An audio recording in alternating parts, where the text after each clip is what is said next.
நித்யானந்தா அழைப்போட பெயர்ல நடிகரும் பிரபல அரசியல்வாதியுமான வி சேகர் விரைவில் கைலாசா செல்ல இருக்கிறார் என்ற பரபரப்பு தகவல்கள் ஒன்று வெளியாகி இருக்கு.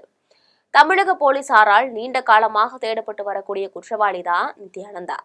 திருவண்ணாமலையில சாமியாராக இருந்த நித்யானந்தா தமிழ்நாட்டிலிருந்து தலைமறைவாகி தற்பொழுது கைலாசா அப்படின்ற ஒரு நாட்டுல வாழ்ந்து வருவதாக சொல்கிறார்கள். கைலாசா நாட்டுல அனைத்துமே இலவசம் என்கின்ற ரீதியில அங்கு சுமார் 150 பேர் இருப்பதாக சொல்லப்படுகிறது.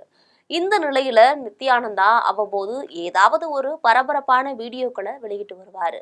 அதே போலதான் சமீபத்துல ஒரு வீடியோ வெளியிட்டு இருக்கிறாரு. அந்த வீடியோவுல அவர் பேசியிருக்கக்கூடிய தகவல் ஏற்கனவே திமுகவை ஆதரித்து கொண்டிருக்கக்கூடிய நடிகர் வி சேகர் கைலாசாவிற்கு வருவதாக வேண்டுகோள் விடுத்ததாகவும் அதற்கு பதில் கிடைக்கவில்லை என்ற தகவலும் சொல்லப்பட்டிருக்கிறது. இந்த நிலையில நித்யானந்தா பேசிய வீடியோவுல அன்புள்ள வி சேகர் அவர்களுக்கு வணக்கம். ஏன் என்னை கைலாசாவுக்கு அழைக்கவில்லை என நீங்கள் கேட்டிருக்கிறீர்கள்.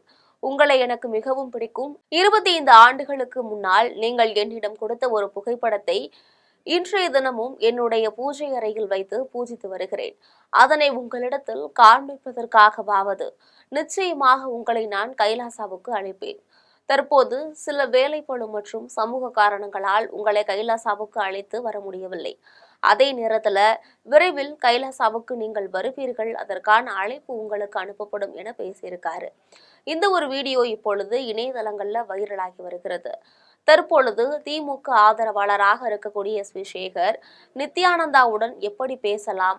அவர் ஏற்கனவே நித்யானந்தாவை தொடர்பு கொண்டிருக்கிறார்.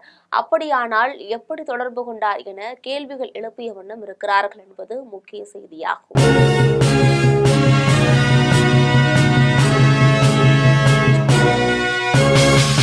உடனுக்குடன் அப்டேட் தெரிந்து கொள்ள ஜெம் டிவி தமிழ் ஆப்பை இன்ஸ்டால் செய்யவும்.